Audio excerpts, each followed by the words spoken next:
Hey everybody, welcome back. Stephen here from Northwest Small Batch Brewing. It is Single Malt Sunday. Thanks for joining me for a little whiskey tasting here. This one is going to be interesting. So I don't know why I feel like this brand or this area of Scotland is not super well known by whiskey drinkers. It's really only well known by more serious whiskey drinkers. I don't know. They're not super well advertised. Yeah, I just feel like they're sort of doing their own thing, and it's not really on a lot of people's radar. Anyway, I'm talking, of course, of Campbelltown whiskey in Campbelltown region of Scotland. This one here is Longrow. Now, I only own 2 Campbelltown whiskeys. I really want to get more. They are hard to find, and they are usually expensive. So that is prohibitive. And I think this one I found just because I was at like a Total Wine, and they literally I was walking down the aisle and I changed my mind on what I was going to get when I walked by this bottle, and I saw it, and whatever the price was in my price range, and I was like, oh, well, I have to get this, So this is Longrow. It is made by a company called Springbank, or a distillery called Springbank. That's the other thing that's confusing about Campbelltown. The distilleries and then the names of the whiskeys get confusing. So there's a few different whiskeys made by the Springbank distillery. This is one of them. This is a rather new whiskey. It's actually from 1973. In fact, unless things have changed, my understanding is they're one of the few, if only, distilleries that is still owned by their founding family. So that's pretty amazing that that's still going on. The other thing is why it's so expensive is because they don't make a lot of it.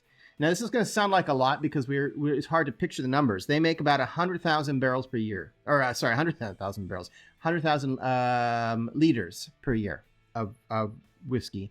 And when you think about the entire world, right, population, that's not a lot compared to other distilleries. Apparently, they spend quite a bit of time, their staff spends quite a bit of time working on the malt for the whiskey the rest of the year.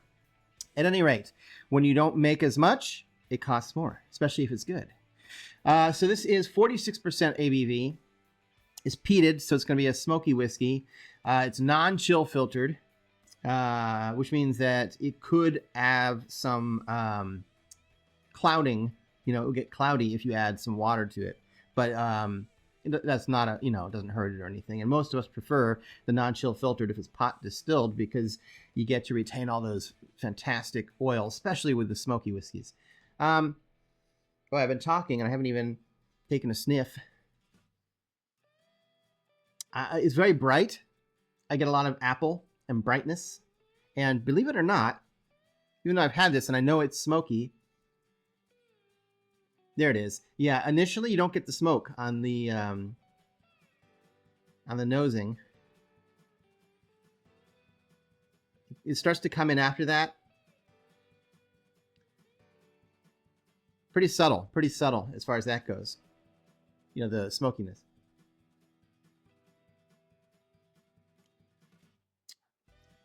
Oh yeah, it is pretty light colored. They finish this in they mature it in ex-bourbon barrels, and then they finish it in sherry casks. And if you know me, by now, you know that I love sherried whiskey, like whiskey that's finished in sherry casks. I love peated whiskey, and if you combine the two and you can get me a peated sherry whiskey, oh my God, I'm in heaven. So it's not super strong on the sherry, by the way, on this. It's not like it's, I wouldn't even say it's a sherried whiskey. I mean, it is because they finish it in sherry, but it's very, very gentle. You get a lot of cream on this, like vanilla cream. The smoke, the peatiness is very subdued.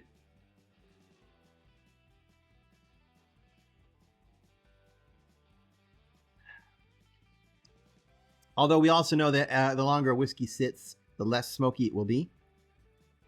It's very gentle going down, very, very smooth. Some people say they get a marshmallow. I'm not really getting marshmallow, just, basically like cream, vanilla, and smoke, and like I say, very bright and almost appley on the nose.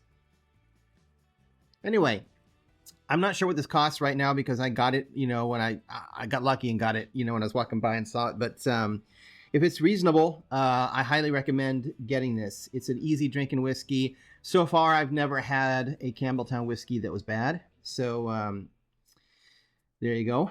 I'll be back in another week for another whiskey tasting. And until then, sláinte.